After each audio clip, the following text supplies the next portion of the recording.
MBBS foreign കൺട്രീസിൽ പോയി പഠിക്കാൻ വേണ്ടിയിട്ട് IELTS വേണമെന്ന് നിങ്ങളടുത്ത് ആരാ പറഞ്ഞേ?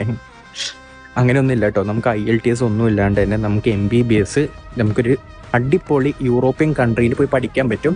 അതെ, ഞാൻ പറഞ്ഞു വന്നുകൊണ്ടിരിക്കുന്നത് നമ്മളെ നാട്ടിലുള്ള ആൾക്കാർ കൂടുതൽ പേര് സെലക്ട് ചെയ്യുന്ന ഒരു കൺട്രീനെ കുറിച്ചിട്ടാണ്, ജോർജിയ. MBBS ഇൻ ജോർജിയനെ കുറിച്ചിട്ട് നിങ്ങൾ കേട്ടിട്ടുണ്ടാകും, കണ്ടിട്ടുണ്ടാകും. സോ നിങ്ങളുടെ ഫ്രണ്ട്സ് പോയിട്ടുണ്ടാവും. അപ്പോൾ നമ്മുടെ പുതിയ ഇൻടേക്കിലേക്കുള്ള, അതായത് 2025 ഇൻടേക്കിലേക്കുള്ള അഡ്മിഷൻ നമ്മൾ സ്റ്റാർട്ട് ചെയ്തിട്ടുണ്ട്. ഇപ്പോൾ തന്നെ പ്രോസസ്സ് തുടങ്ങിയാലേ ഉള്ളൂ. നമുക്ക് കറക്റ്റ് സമയത്ത് MBBS ആണല്ലോ, കുറച്ച് സമയത്ത് ക്ലാസ്സിൽ കയറിയാലേ പഠിക്കാനൊക്കെ പറ്റുള്ളൂ. ഇപ്പോൾ തന്നെ പ്രോസസ്സ് കാര്യങ്ങളും തുടങ്ങുക. നമ്മൾ ഇന്റലക്ട് സ്റ്റഡി അബ്രോഡ് ഉണ്ട് നിങ്ങളെ ഹെൽപ്പ് ചെയ്യാനും എല്ലാ പ്രോസസ്സിനും വേണ്ടിയിട്ട്.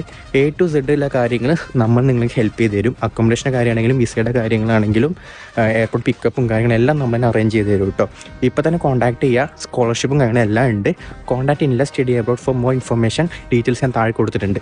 See you soon guys, by.